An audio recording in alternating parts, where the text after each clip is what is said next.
세상에 완벽한 가족이 있다고 생각하시나요? 마치 그림처럼 그려진 그런 가족 말입니다. 제 경험으로는 그런 가족은 존재하지 않지만 적어도 저희 부모님은 그렇게 생각하셨죠. 아버지와 어머니는 모두 고학력자였고 그래서 저와 형에게 거는 기대도 컸습니다. 당시 많은 부모들이 아이들을 학원에 보내기 시작했는데 저희 부모님도 그랬어요. 문제는 제가 그 기대를 따라가지 못했다는 거죠. 저는 호기심 많고 활발한 아이였지만 부모님 눈에는 부족한 아이로 보였던 것 같아요. 그래서 어머니가 택한 방법이 바로 교육이었죠. 준현아, 너는 형만큼 못 따라가잖아. 형은 너랑 같은 나이에 반장도 했고 반에서 무조건 1등이었어. 그런데 넌 이걸 성적이라고 받아온 거야? 그렇게 학원을 보냈는데 이게 뭐야? 수학이랑 과학만 잘하고 나머지는 뭐야? 엄마, 난 그냥 학원 가는 것보다 친구들이랑 놀고 싶어요. 축구도 하고 친구 집에서 좀 놀다가 오고 싶다고요. 놀아? 다른 애들은 어려운 형편에도 공부하는데 넌 복 받은 거야. 오늘부터 내 방에서 침대 뺄 거니까 알아서 해. 공부 안 하면 밥도 없어. 숙제부터 끝내고 학원 숙제 검사할 거야. 엄마 말 들어. 아니면 저번처럼 맞을 수도 있어. 너희 아빠가 알면 또 난리나. 반면 부모님이 원하는 모든 조건을 충족한 형에게는 모든 것을 다 해주셨어요. 리준아, 내가 5등으로 올랐어. 반에서는 1등이고 어쩜 못하는 게 없어? 엄마, 나 이번에 또 반장 됐어. 이거 기록에 남으면 대학 갈 때 좋을 것 같아. 어머, 정말? 그런 게 도움이 된다고? 담임 선생님이 그러셨는데 생활기록부에 다 남는데. 그래서 봉사활동 점수도 꽉 채우려고. 공부에 도움 안 된다고 별로 신경 안 썼는데 열심히 해야겠네. 역시 괜히 귀찮은 거 맡은 게 아니었어. 우리 준수는 나 닮아서 정말 똑똑해. 혹시 필요한 거나 갖고 싶은 거 있어? 게임기? 컴퓨터. 말만 해, 엄마가 다 해줄게. 그럼 준현이, 내 동생 준현이 학원 좀 줄여줘. 저렇게 놀고 싶어 하는데 공부에 관심도 없는데 억지로 시키는 건 너무 불공평해. 어쩜 이렇게 마음도 착해. 근데 준현이도 너처럼 되려면 더 열심히 해야 해. 적어도 대학은 번듯한 곳에 들어가야 제대로 사회생활할 수 있어. 괜히 요즘 사람들이 대학 하는 게 아니거든. 우리 아들, 그건 이해하지. 동생을 위해서니까. 그렇지 뭐 대신 밥은 좀 챙겨줘. 잠도 좀 자게 하고. 알았어. 우리 착하고 똑똑한 준현이가 그러자면 그래야지. 솔직히 말하면 저한테는 그 비교라는 방법이 별로 효과가 없었어요. 형이 공부를 잘하고 인정받는 게 부럽지는 않았거든요. 정확히 말하면 아무 생각이 없었죠. 저는 그냥 평범한 어린 아이였을 뿐이었어요. 친구들이랑 방과 후에 축구하고 싶은 마음뿐이었고 아무리 비교를 해도 자극이 되지 않았습니다. 형은 엄청난 노력파였죠. 매일 늦은 밤까지 공부하고 과외하고 또 학원까지 다니는 일정을 소화했어요. 코피까지 이틀에 한 번씩 쏟는 걸 보면서 부러워했다가도 금방 사라지곤 했습니다. 형, 공부하는 게 재미있어서 하는 거야? 재미로 하면 못하지. 그래도 잘하면 칭찬받으니까 하는 거지. 넌 안 그래? 무슨 칭찬을 받아봤어야 그 기분을 알지. 그리고 난 어쩐지 노력해도 못할 것 같아. 그럼 하지 마. 난 너한테 같이 공부하자고 말할 수가 없다. 진짜 힘들어. 역시 그렇지? 해봤자 어중간하게 잘하는 정도일 것 같고. 솔직히 그 말에는 동의해요. 제가 머리는 그렇게 좋지 않았지만 확실히 객관적인 평가는 잘했어요. 저는 떡입이 아니라는 것을 알고 스스로 일찍 포기했던 거죠. 제 성격이 그래서 그런지 부모님은 늘 저를 들들 볶으셨고, 형이 고등학생이 되고 제가 중학교에 막 입학하자 마치 발등에 불이 떨어진 사람처럼 행동하셨어요. 어쩔 때는 지겹기도 했고, 또 어떤 때는 죄송하기도 했습니다. 하지만 저는 얼마 후 제 모든 행동을 후회했죠. 어머니와 아버지가 바라던 그 완벽한 가족의 가장 중요한 구성원이 빠지게 되었기 때문입니다. 바로 부모님이셨죠. 사고 원인은 운전자였던 아버지의 졸음운전이었을 가능성이 컸다고 합니다. 당시에는 블랙박스가 보급되지 않았기에 도로에 난 자국으로 브레이크를 밟은 시점을 현장 조사를 통해서 추측할 수밖에 없었어요. 그날 부모님은 지인의 결혼식에 참석하고 바로 올라오려다 사고가 났던 겁니다. 친척들은 부모님의 사망보험금과 남긴 유산을 두고 싸우기 시작했어요. 얘들은 내 조카야. 당신들은 얘들한테 용돈 한 번 준 적 있어? 그러는 넌 무슨 용돈을 줬다고 그래? 우리가 뻔히 아는데 돈이나 빌리러 다녔지? 그래서 준세이가 너 쫓아낸 거 모를 줄 알아? 어디서 돈을 미쳤다고 여기에 끌고 와서 그 얘기가 왜 나와요? 끼어들지 말아요. 이게 지금 어른한테 하는 말이야? 몇 살이야? 명절에도 거의 보지 않았던 친척들은 멱살까지 잡고 싸우기 시작했어요. 그때 형의 얼굴에는 만감이 교차하는 듯 복잡해 보였습니다. 그러더니 생각을 정리한 듯 제 손을 꽉 잡았죠. 준현아, 우린 그냥 우리끼리 살자. 형이 지켜줄게. 넌 날 지키고, 알았어? 응, 알았어, 형. 우리는 부모님이 남긴 유산을 적절하게 배분했습니다. 그렇다고 계산하고 꼼꼼하게 한 건 아니었지만 어린아이들 치고는 나름 열심히 계획한 거였죠. 그중 대부분은 형의 학원비로 쓰였고 상속 관련 부분은 이모와 상의했어요. 이모부에게 도움을 받아서 처리했습니다. 저는 원래부터 학원 다니는 걸 질색했기에 상관없었습니다. 문제는 형이 모든 살림을 저에게 맡겼다는 것이었는데 처음에는 그게 너무 싫고 짜증이 났지만 묵묵히 해냈습니다. 부모님이 돌아가셨을 때 느낀 후회를 다시 하고 싶지 않았기 때문에 앞으로는 싫은 것도 하려고 마음먹었거든요. 그렇게 나름 우리는 몇 년 동안 정말 심히 잘 살았습니다. 형은 노력만으로도 만족했고 그 몇 년 뒤에 저는 성적에 맞춰 지방에 있는 컴퓨터 관련 학과에 입학했죠. 평온했던 저희에게 문제가 생긴 것은 제가 대학에 입학했을 때부터였습니다. 주연아, 너 대학 휴학하면 안 될까? 형이 지금 사업을 준비하고 있는데 너도 좀 도와. 휴학.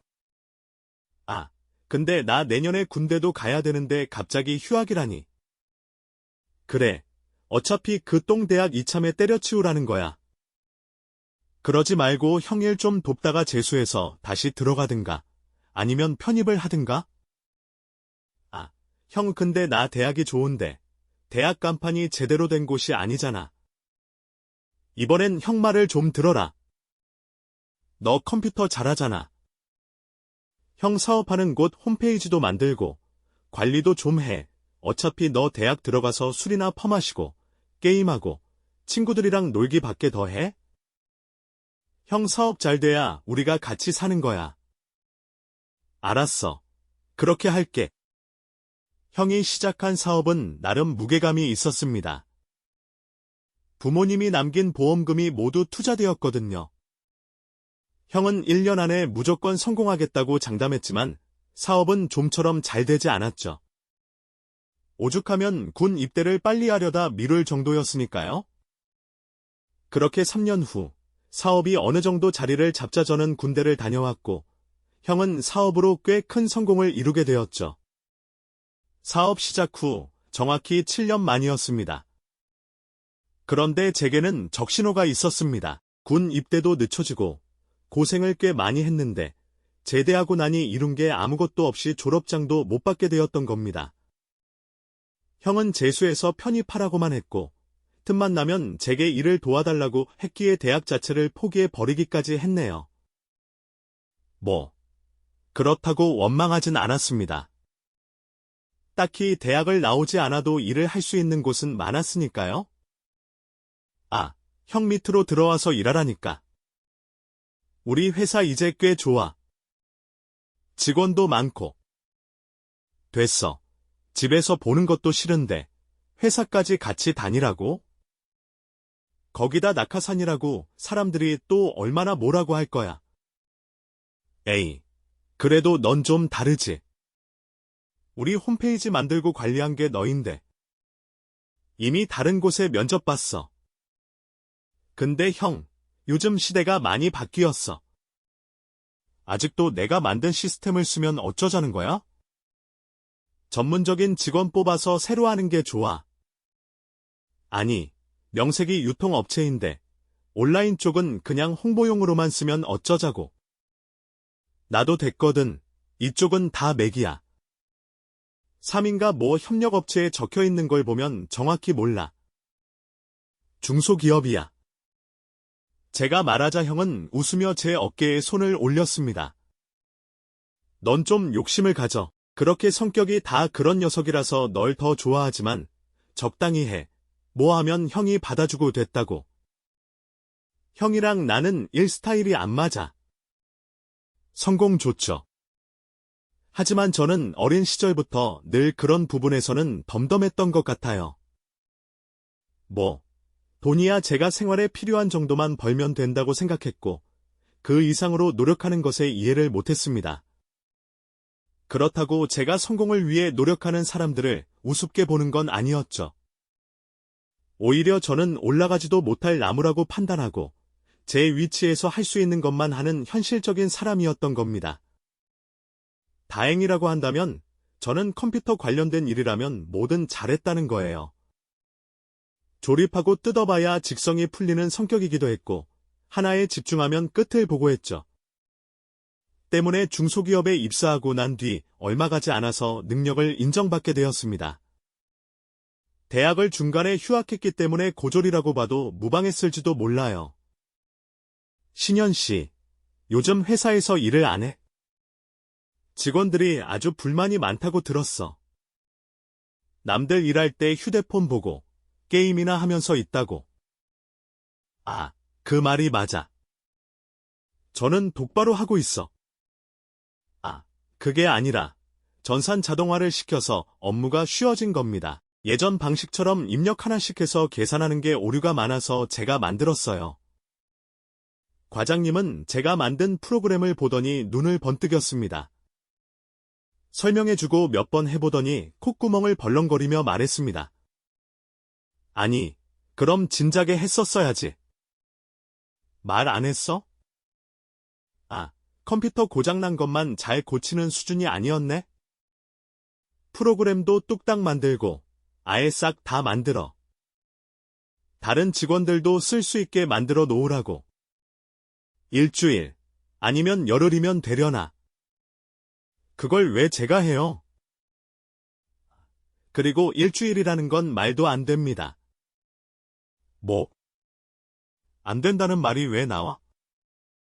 저는 회사 직원 아니야? 만들 줄 알면 만들어야지. 까라면 까는 게 회사야. 할 수 있으면 해야지. 본인만 편하게 일하기 위해서 만들고 다른 직원 일은 싫다? 여기는 학교가 아니라 공동체야. 대학을 안 나와서 조별과제 의미도 모르나? 팀워크 몰라?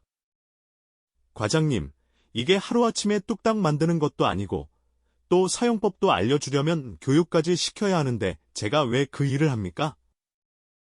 제 일을 할 때 효율적으로 할 수 있는 방법을 생각하고 만든 건데 애초에 다른 직원들 하는 업무 자체를 모르는 상태로 만들 수도 없습니다. 아참, 답답하네. 아, 그럼 다른 직원들이 일도 배우면 되잖아. 차례대로 인수인계 해달라고 해놓으면 쫙 돌아가면서 배우고 프로그램 만들고 몇 번만 반복하면 되는 거지. 일을 줄이려고 만든 건데 왜 일이 더 늘어나는지 이해를 못하겠습니다. 지금 업무도 쉽게 보이지만 그렇지 않아요. 손이 덜 가게 해놓은 거지. 제 업무도 충분히 많습니다. 뭐? 이해를 못해. 업무가 많아? 요즘 애들이 딱 이렇다더니 그 말 틀린 게 하나 없네? 아, 너 잘한다 예쁘다 하니까 눈에 뵈는 게 없어. 고졸 새끼 데려다가 연봉 올려주고 능력 인정해주니까 그런 식으로 나와? 이게 아주 회사를 물로 보는구나. 그럼 연봉을 더 주세요. 이 월급으로 그 일까지 맡으면 업무가 너무 많습니다. 우리 회사가 대기업이야? 너도 많이 받는 거야. 넘칠 정도로. 아이, 너 지금 한숨 쉬었어. 이게 보자 하니까 불필요한 언쟁. 더는 하기 싫습니다. 그냥 그만두겠습니다. 일 더는 못하겠다고요. 그렇게 제가 일을 그만두게 된 것은 회사에 입사하고 정확히 4년이 되던 해였습니다. 뒤늦게 연봉 협상을 하자고 테이블에 앉았지만 제게 바라는 일은 놈 무엇보다 상명하복. 수직적인 회사의 구조 자체가 불만이었던 저는 결국 회사를 나와버렸습니다. 그리고 이전에 대학에서 함께 놀고 수업을 듣던 친구 한 명과 함께 사업을 시작하게 되었죠. 친구는 저와 아주 흡사한 성격으로 자였기에 저처럼 회사 생활이 잘 맞지 않았어요. 지금은 많이 사라지긴 했지만 그때까지도 술자리에 불려가고 잔소리를 듣는 일이 많았기 때문이었습니다. 우린 대책도 없이 거창한 사업 계획도 없이 덜컥 작은 사무실을 계약했고 그곳에서 놀면서 뭘 할지 정해갔습니다. 그렇게 한 달을 놀다가 친구는 제안을 했습니다. 쇼핑몰 어때? 요즘 대세잖아. 뭐 하나 빵 터지면 그냥 성공인데 우리가 컴퓨터 관련된 건 그냥 최고로 해줄 수 있잖아. 쇼핑몰을 빠져나갈 수 없게 미로처럼 설계하거나 아니면 탈퇴를 못하게 엄청 어려운 조건을 통과하게 만드는 거지. 어때? 너 옷 잘 입냐? 아니, 옷을 잘 봐 유행하는 건 알고. 팬티를 바지 안에 입는 것밖에 모르는 주제에 무슨 쇼핑몰 이야기를 하는 거야. 판매 대행도 잘하면 떼돈 번다. 미국이나 호주, 캐나다 이런 곳에서 화장품 들여오는 거야. 비타민이나 건강하다고 하면 불가사리도 먹는 민족이니까 뭐든 된다. 불가사리가 영어로 뭐야? 너 영어 못하지? 나도 못해. I'm fine thank you 한해서는 못한다고. 번역하면 되는 거지. 통화는 어쩔 건데? 그것도 번역으로 할 거야. 헬로 하면 뭐라고 할 건데? 하이. I'm fine thank you. 그럼 그것도 포기하자. 그럼 뭐 하라고? 나도 모르지. 회사에서 잘린 내가 잘 알겠지 응. 나는 묻었고 넌 똥 묻었어. 우리는 낄낄거리고 깔깔거리며 서로를 비난하며 그걸 회라고 했습니다. 아마도 형 성격에 이런 걸 알았다면 입에 거품을 물었을 거라고 확신했고 당연히 우린 그러면서 시간만 죽였고 말이죠. 사업이지만 말입니다. 헌데 그 무렵에 형이 결혼하게 되면서 저와 친구는 당장이라도 할 수 있는 일이라도 해보자고 뛰어들었어요. 아무래도 결혼할 상대에게 백수인 남동생이 있다는 건 좋은 조건처럼 보이진 않았을 테니까요. 물론 형은 그런저래 감싸줬죠. 무리하게 하지 말라니까. 너 사업 잘못되더라도 형이 있잖아. 그래도 나름 이제 우리 일도 많아졌어. 꽤 사람들이 많이 찾더라고. 됐어. 진짜 무리하지 마. 너 하고 싶은 일 하면서 살면 된다고. 형은 이해한다니까. 형이야 늘 그런 말을 하는 사람이었지만 형수 입장은 달랐죠. 당신은 자꾸 왜 그래? 도련님이 알아서 할까? 뭘 시작하셨다고? 저 웹사이트 만드는 거랑 앱 만들어서 판매하는 일 시작했어요. 그게 돈이 되나요? 나쁘지 않죠. 저랑 친구가 그런 쪽은 전문이라서 뭐 입에 풀칠만 하면 되는 거죠. 열심히 해보세요, 도련님. 이제 장가도 가야 되는데 어느 정도 기반을 마련해 놓는 게 좋잖아요. 지금도 늦은 나이인데 민놀 먹는 건 그만해야죠. 심지어 나이도 적은 편은 아니잖아요. 처음에는 그나마 예의를 갖춰서 별말을 하질 않았지만 시간이 갈수록 형수님은 저를 못마땅하게 생각했습니다. 형이 저를 감싸려고 할수록 더욱 사이가 틀어졌고 그러다 제가 결혼할 사람을 데려왔을 때 형수와 말다툼까지 벌어졌습니다. 이유는 제가 만나는 사람에게 장애가 있었기 때문이었죠. 태어나고는 뇌성마비가 원인이 되어 후유증으로 다리를 졌거든요. 그런데 그걸 알게 된 형수가 결혼식에 불참하겠다고 했던 겁니다.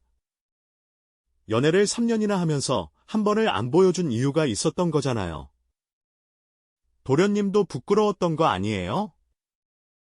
그러면서 내가 결혼식장을 안 가겠다는데 왜요? 그건 싫어요. 부끄러워서 안 보여준 게 아니라 확실해지면 말하려고 한 거죠. 그건 억측이야. 어쨌든 난 못 받아들여요. 도련님이 고졸의 반백수나 다름없지만 이건 경우가 아니죠. 홀어머니 모시는 장애인, 더구나 나보다 나이까지 많으니 진짜 최악이야. 형수가 부들부들 떨며 질색을 하자 형이 나서서 형수를 말렸죠. 당신 꼭 그렇게까지 말을 해야겠어? 도대체 왜 그래? 주연이가 좋다고 하잖아. 내가 뭘? 솔직히 당신도 아닌 건 아니라고 해야지. 아무래도 도련님 사업도 제대로 되는 거 하나도 없는데 빚까지 늘었잖아. 앞으로 어떻게 될지도 모르고 그럼 그걸 형인 당신이 다 떠안을 텐데 나도 가만히 있으라는 거야? 저는 형수님이 왜 저를 싫어하는지 몰랐고 그저 제 성격이 마음에 들지 않는다고만 생각했습니다. 나중에 알게 된 건 제가 형에게 의지할 것 같은 사람으로 보였기 때문이었어요. 그러니 제가 만나는 사람도 기생충처럼 여겼겠죠. 그때는 정말 불쾌했습니다. 형처럼 진지하게 사업을 시작하지는 않았지만 단 한 번도 형에게 손을 벌린 적이 없었고 스스로 모든 걸 해결해왔어요. 형도 저를 돕겠다고 했지만 실제로 지원한 적은 없었죠. 게다가 제가 만나는 사람 역시도 자립심이 강했는데 형수는 결혼식에 참석하지 말라며 우리를 무시했습니다. 형은 결혼식에 불참한 이유를 회사 문제 때문이라고 했지만 저는 그리 놀라지 않았습니다. 이후 형은 바빠졌고 저도 결혼 후 형과 만나지 않았어요. 형수를 만나게 될까봐 일부러 피하기도 했죠. 신혼여행 후 형수를 만났을 때 형수는 아내를 위아래로 보며 한숨을 쉬고 불쾌한 말을 했습니다. 형수의 비꼬는 이유가 저의 불안정한 미래 때문이라고 생각했고 그래서 저는 사업을 진지하게 시작했습니다. 친구와 함께 웹디자이너를 고용하고 본격적으로 사업을 시작한 결과 반년 만에 안정기에 접어들었습니다. 큰 자금이 필요 없었지만 고급 인력에 투자했고 그 덕분에 성공할 수 있었습니다. 아내는 저와 함께 기뻐하며 더 넓은 집으로 이사가서 장모님을 모시자고 제안했습니다. 하지만 그 무렵 형의 사업이 망했고 형 내외가 우리에게 신세를 지게 되었습니다. 형수는 저자세로 사과하며 우리 집에 머물게 해달라고 부탁했고 우리는 그 부탁을 받아들였습니다. 형은 치킨집을 차리겠다는 포부를 밝히며 새로운 일을 시작했습니다. 결국 기승전 치킨집 아니야? 대기업을 나와도 결국 마지막엔 음식점, 요식업이거든. 그래서 나도 이걸 할 생각이야. 가게 안에 내일 돈만 모으면 되는 거지. 그러자 형수는 그런 형을 비웃었습니다. 어느 세월에? 차라리 서방님 회사에서 같이 일하는 건 어때? 들어가면 이사나 그런 직급이나 달라질 거 아니야. 이제 상황이 많이 달라졌는데 서방님 회사 돈 많이 벌잖아. 그러니까 이 정도 큰 집을 매매로 들어왔지. 당신은 그게 말이 된다고 생각해? 그쪽은 IT 업종이야. 배우면서 하면 되잖아. 배우면서. 누가 배우면서 일을 해? 요즘에 그런 사람 없어. 그러게 당신도 컴퓨터나 좀 배우지. 뭘 한다고 경영?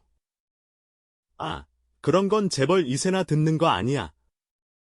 솔직히 대학 한판 좋은 거 하려고 아무 곳이나 들어간 거지. 아, 말 다 했어? 남편을 이렇게 무시해도 되는 거야? 그럼. 난 이렇게 되고 싶어서 됐어? 사업은 자기가 알아먹어 놓고 누구한테 화풀이야? 당신 학력에 식당 종업원을 하는 게 말이 된다고 생각해? 왜? 뭐 어때서? 그냥 서방님 회사에서 일 좀 하면 어디가 더 나아? 왜? 자존심 상해. 그런 부분은 서방님이 알아서 어련히 좋은 직급 안 달아주겠냐고. 내 동생 일에 함부로 말하지 마. 한 번만 더 그럼 나 정말 화낼 거야. 솔직히 그때 생각하면 지금도 머리가 지끈거릴 정도였습니다. 식탁에 앉으면 기다렸다는 듯 싸웠거든요. 아내도 그것 때문에 굉장히 힘들어했고, 저 역시도 마찬가지였습니다. 하지만 문제가 그게 다가 아니었죠. 덩달아 저와 아내의 사이까지도 멀어지고 있었기 때문이었어요. 전에는 없던 의심을 하기 시작했는데, 제가 야근을 할 때마다 전화가 수십 통씩 왔죠. 막상 받아보면 이야기는 똑같았어요. 누구랑 있어? 당신 지금 여자랑 있는 거 맞지? 그렇잖아. 아, 도대체 무슨 말이야 지금? 내 친구랑 같이 있어. 바꿔줘 그럼. 점심에 누구랑 먹었는데? 그것도 발뺌할 거야? 나도 다 들은 게 있어. 당신 도대체 왜 그래? 내가 점심을 누구랑 먹어? 여기서 짜장면 시켜 먹었어. 영수증 좀 보내줘. 그럼 믿을 거야. 아, 누구한테 무슨 말 들었으면 그게 그 누구야? 나도 답답해서 그래. 당신이 알아서 뭐 하게 됐어. 얼른 집에나 들어와. 사실 이런 말을 하긴 좀 그렇지만 그때는 집에 들어가는 것조차 싫었어요. 일이 바빴던 것도 있지만 때로는 일부러 사무실에서 시간을 보내기도 했죠. 형과 형수는 밤낮으로 돈 문제로 싸우고 아내는 저를 의심해서 휴대폰 검사부터 시작했으니 답답하기만 했습니다. 집안 분위기도 엉망이었어요. 형수가 친구들을 자주 집에 데려왔기 때문에 집이 늘 시끄럽고 어수선했거든요.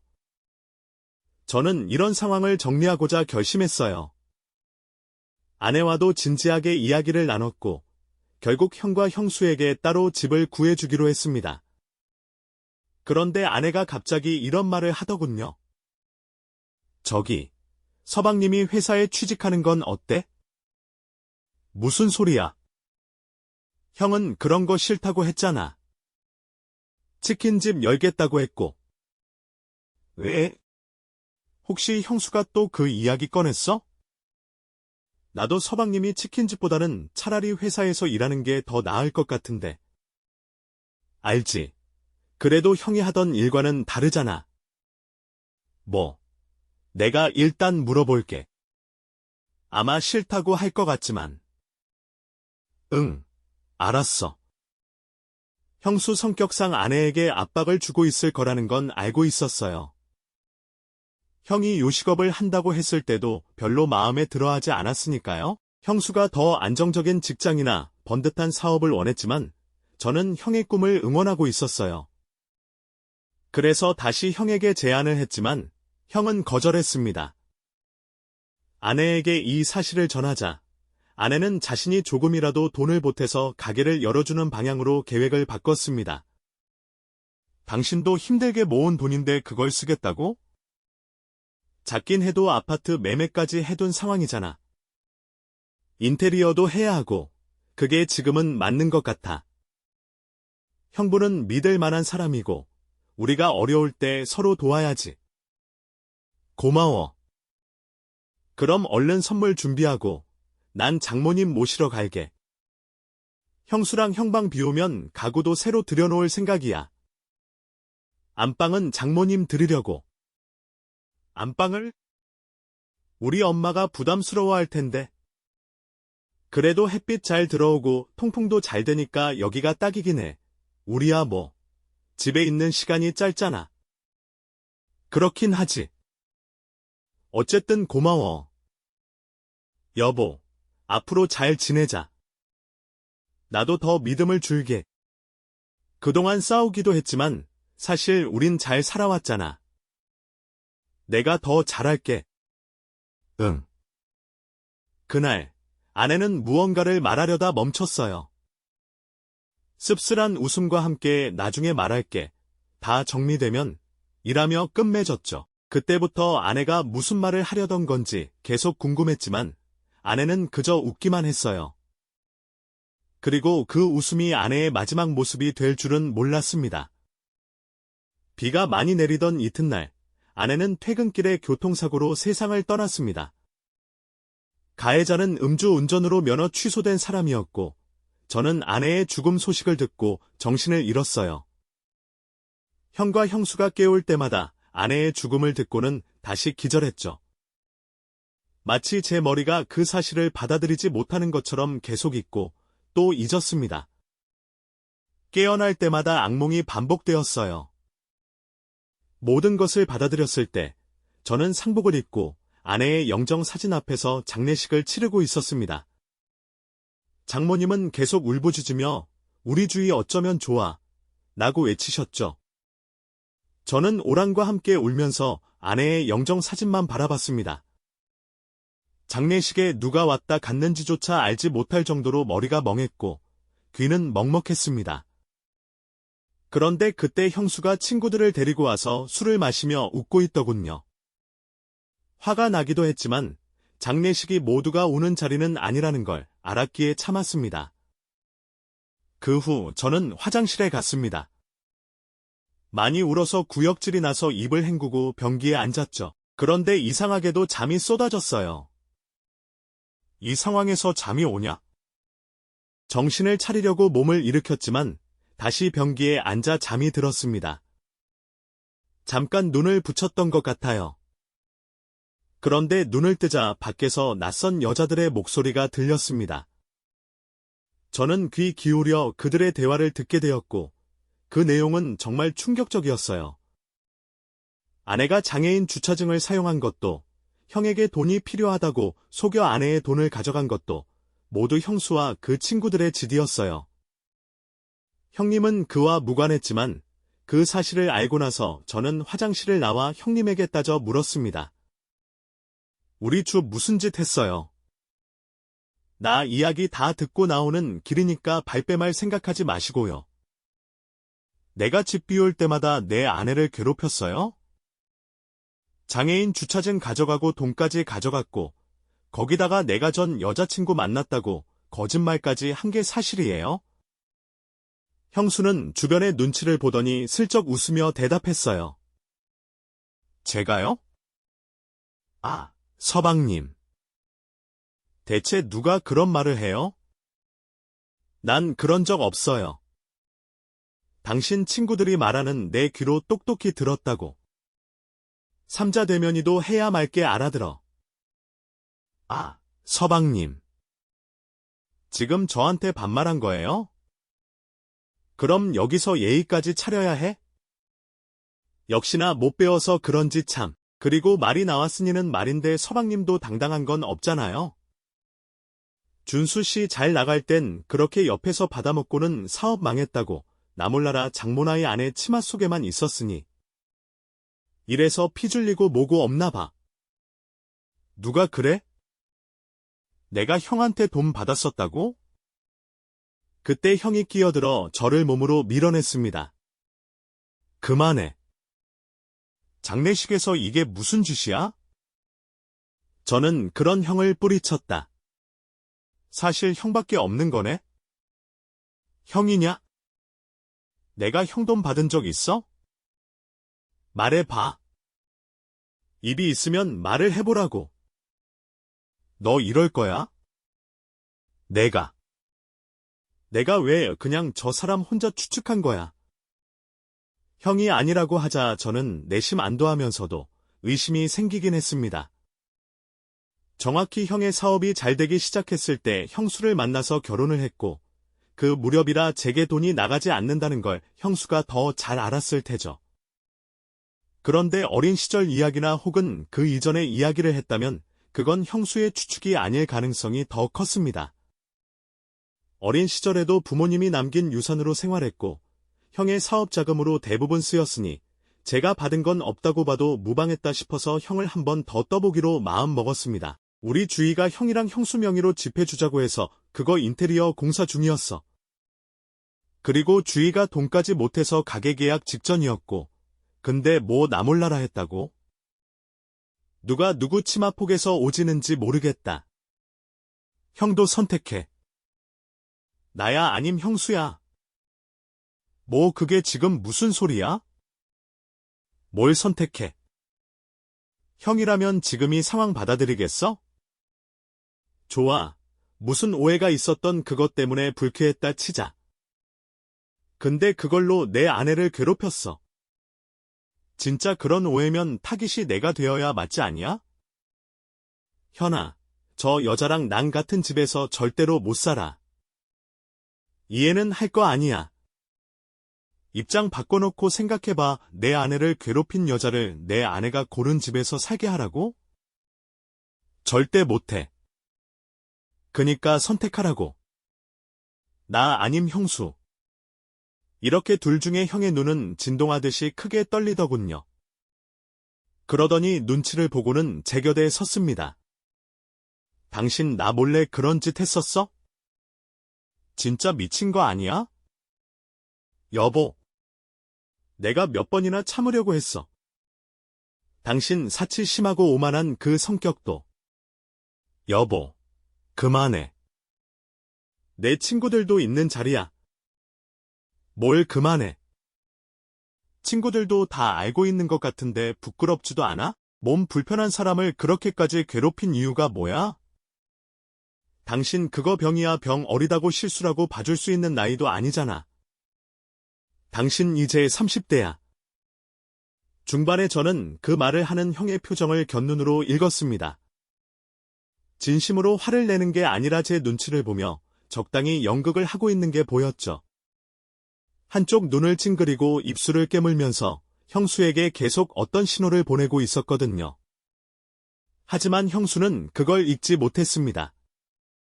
주변에는 얼굴을 아는 친구들이 빙둘러 있었고 다른 장례식에 온 사람들까지 그 장면을 보고 있었으니 자존심이 구겨지다 못해 찌그러졌죠. 이에 형수는 소리를 꽤 질렀어요. 당신이 시킨 거잖아. 왜 나한테 지랄이야? 당신이 동생이 눈치 없이 치킨 어쩌고 하는 게 열받는다고 회사 대표로 들어가고 싶어서 내 옆구리 찌른 거 당신이잖아. 내가 언제? 당신 미쳤어. 그래. 미쳤다. 왜 명문대의 사업가라서 나 같은 어린 여자랑 결혼해놓고 싹 다 말아먹고 식당 종업원이나 하는 주제에 누구한테 병이래? 당신이 동생이 돈 가져간 게 있다며 눈치 없으니까 나더러 알려주라고 했잖아. 아, 형수는 그때부터 아예 형도 보지 않고 절 보며 말했습니다. 서방님, 그래도 저는 서방님이 그 여자 데리고 왔을 때 안 된다고 반대라도 했어요. 물론 그땐 혹시나 우리한테 피해 올까봐 그런 거 맞아요. 근데 형은 착한 척 위선 떨면서 괜찮다고, 장애는 불편한 지원일 뿐이라고 그랬죠. 근데 그 뒤에서 뭐라고 했는지 알아요? 딱지 주제에 맞는 여자 데리고 왔다고, 불쌍하고 찬 것끼리 붙어 사는 게 재미있다고 이놈이 그랬다고요. 동생 어쩌고, 내 동생 최고 이러면서 뒤에서는 우습게 생각했단 말이죠. 아, 너 똑바로 말해. 내가 언제 그랬어? 야간 적 없어. 어차피 이렇게 된 거 그냥 말해. 늘 내 밑에 깔려 있어야 할 깔창 같은 놈이 주지도 모르고 잘난 척하는 게 싫다고 당신이 매번 말하던 거잖아. 동생을 응원해. 웃기는 소리 하네. 잘 나갈 때도 동생한테 뭐 하나 사준 적 있어? 없잖아. 말만 뭐든 해주겠다고 하는 거.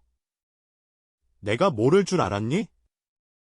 네가 사망하고 동생한테 돈 많이 줬다 했을 때부터 난 알았어. 순 거짓말인 거. 그냥 너 좋은 사람하고 나 나쁜 년 만들어서 한몫 챙기려고 한 거였잖아. 나한테 동생 앞에서 일부러 싸우자고 한 것도 너잖아. 그래야 빨리 집 해줄 거라고. 사람들은 웅성거리고 형은 얼굴이 벌겋게 되어서 고개만 숙이고 있었습니다. 저는 그런 형의 어깨를 잡아 올렸죠. 어떻게 인간이 그럴 수가 있냐고. 서로 말했잖아. 회사 들어오라고 했잖아. 근데 싫다고 치킨집 할 거라며 형이 그랬잖아. 그러자 형이 모든 걸 체념한 듯 입을 열었습니다. 내가 치킨. 그게 어울린다고 생각해? 진심으로? 형이 꿈이라고 그랬잖아. 그래서 우린 준비하고 있었는데. 그러게 눈치는 좀 있었어야지. 계속 너희서 들어가고 싶다고 말했어. 근데 넌 어디 부서에 가만 생각해? 부서? 일 대표도 아니고 그냥 일 봐주려고? 내 밑으로 기어 들어가라고? 내가 네 밑에? 애초에 네 주제가 내 위에 있겠다는 게 말이 된다고 생각해? 고졸 주제? 그깟 사업 좀 잘 된 걸로 유세를 떤 건 너야. 유세? 내가 언제? 형, 이제까지 그런 생각했었어? 그래. 왜 솔직히? 난 이 자리까지 오는 것도 이를 악물어야 했어. 어릴 때부터 공부에 목숨 걸었고 사업 준비도 누구보다 철저했다고. 근데 넌 놀고 먹고 대학도 아무 대학이나 들어갔지. 술이나 퍼먹고 게임이나 신나게 하면서. 그러다 친구랑 소금 놀이나 하다 그냥 해본 사업이 대박이 났다? 그래서 그 넓은 집까지 사고? 피라막을? 왜 넌 다 쉬운데 뭐가 그렇게 넌 잘 났냐고. 노력이라고 해본 적도 없는 루저 새끼가. 너한테 그런 회사가 가당키나 해? 머리가 어지럽더군요. 제가 알던 형은 늘 당당하고 자신감이 넘치는 사람이었습니다. 사업이 망하고 식당이라도 하겠다는 형에 대해서 이상하게 생각하지 않는 것은 당연했어요. 뭐든 열심히 하고 언제든 일어날 수 있는 사람이었기에 저는 늘 그런 형을 존경했으며 제가 이룬 것들은 모두 운이고 언제까지나 저는 형보다 더 아래에 있어야 할 사람이라고 생각했던 거죠. 제 아내와의 결혼을 허락한 것도 본인 기준에서는 수준 미달이었기 때문이었고 저희 집에 갑자기 들어온 것도 어렵고 힘들어서가 아니라 제가 이룬 회사를 빼앗기 위함이었던 겁니다. 형, 정말 미쳤구나. 너야말로 미쳤지. 죽은 아내 때문에? 형, 차를 잡아. 돌아가신 부모님이 알면 난리 날 거야. 피도 눈물도 없는 놈아. 내가 그래도 그 정도 자격은 있어. 무슨 자격? 너 부모님 돌아가시고 돈 안 빼앗기게 내가 지켜줬잖아.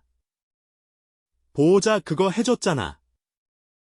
그래, 덕분에 친척들한테 빼앗기지 않았지.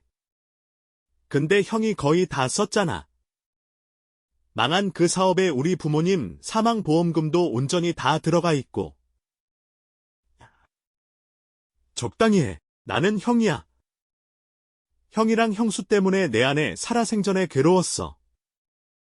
두 사람 그 못 같은 연극 때문에 숨 막히고 늘 힘들어했는데. 난 그 곁에 있어 주지도 못했다고. 두 사람의 욕심 때문에 내 아내가 그렇게 갔다고. 근데 여기서도 형, 아직도 완장질 하고 싶어? 그러자 형이 푹하며 비웃더니 말했죠. 야, 솔직히 까놓고 그게 왜 나랑 이 사람 때문이야? 운말이라서 차를 못 피한 거지. 저는 그 말을 듣자마자 형의 턱을 주먹으로 날려버렸습니다. 형은 그대로 기절을 했고 오줌까지 지렸죠. 형수는 저를 보면서 경찰에 신고해야 한다고 소리를 질렀지만 저는 주변 사람들에게 부탁해서 그 두 사람을 끌어내 버렸어요. 형이 깨어나지 않아서 병원으로 갔다는 이야기까지 들었죠. 그렇게 아내 장례를 끝내고 발인까지 모두 한 뒤에 저는 빠르게 집으로 향했습니다. 그리고 이사짐 센터에 연락해서 제 짐을 모두 빼는 동시에 급매로 그 집을 내놓았어요. 당시 부동산 가격이 폭등하고 있었고 물량이 없었기에 그리 낮은 가격도 아니었는데 바로 집을 살 사람이 나타났습니다. 제 짐은 인테리어가 끝난 원래라면 형님 내외가 들어갔어야 할 아파트로 옮겼어요. 그렇게 딱 이틀 뒤에 형에게서 연락이 왔죠.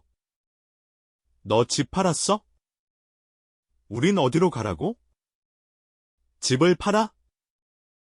아니, 미리 말을 했어야지. 내가 왜? 왜? 너 나랑 인연이라도 끊겠다는 거야? 그땐 그렇게 화가 나서 말했지만 이건 경우가 아니지. 그리고 너 우리한테 집 주기로 했잖아. 했잖아. 이미 매매한 거 아니야? 준다며? 솔직하게 말하면 준다고 했잖아. 그래. 그거 가져가. 내가 가. 이사 나왔잖아. 진짜 사람 왜 이렇게 비참하게 해? 준현아. 형이 잘못했다. 너 이 말 듣고 싶어서 그런 거지. 맞잖아. 우리 이렇게 두면 정말 쫓겨나서 갈 곳도 없어. 아, 집주인이라 사람이 경찰 부르고 난리도 아니야. 네가 와서 말이라도 해줘. 아, 당장 우리 짐이랑 가구는 어쩌라고. 뭘 어쩌긴 어째. 형이 알아서 해야지. 식당 종업원 하면서 앞으로 쭉 돈 열심히 모아. 형이 늘 그랬잖아. 욕심이 있어야 성공한다고. 형은 욕심이 넘치니까 분명 다시 성공할 거야. 너 말 다 했어? 아니, 더 하고 싶은데 참는 거야. 다음에 내 눈에 띄면 절름발이 아니라도 못 피할 정도로 확 밀어버릴 거니까 내 눈앞에 나타날 생각도 말고. 그렇게 저는 형과 완전히 인연을 끊어버렸습니다. 전화번호까지 바꾸자. 회사까지 쫓아왔는데 형은 자존심에 찾아오진 않았고 대신 형수를 보냈더군요. 사방님, 제가 죽을 죄를 지었어요. 빌까? 무릎이라도 꿇을까요? 내가 그때는 정말로 미쳤어요. 나도 그러면 안 되는 걸 알면서도 그렇게 했어요. 미쳤지. 나도 알아요. 근데 저는 죄가 없어요. 다 춘서 씨가 시켜서 한 거지. 제가 무슨 힘이 있겠어요? 그만하고 가세요. 앞으로 또 찾아오면 그땐 경찰에 신고할 겁니다. 저희 진짜 갈 곳이 없어서 그래요. 아, 친구들도 저랑 안 보겠다고 하고 저는 일도 해본 적이 없는데 어떻게 살라고요, 사방님. 산 사람은 살아야죠. 네, 제 아내한테 한 짓 다 들렸어요. 같이 장 보러 가자고 해놓고 걸음 느리다고 짜증도 했다면서요? 어디 그런 기분 느껴보세요. 아무리 노력해도 절대로 따라잡을 수 없는 기분. 두 다리가 멀쩡해도 예전처럼 살 순 없을 테니까요. 제 말에 형수는 발작 버튼이 눌린 것처럼 화를 떨면서 소리쳤죠. 당신 형이잖아. 어쩜 이래. 이렇게 쉽게 가족을 버려? 가족? 형이 날 가족으로 생각하지 않았는데 내가 형을 가족으로 어떻게 생각해? 말 말고 내 눈앞에서 사라져. 더는 무시당하기 싫다면 형한테도 자존심 지키려면 더는 남거지처럼 구걸하지 말라고.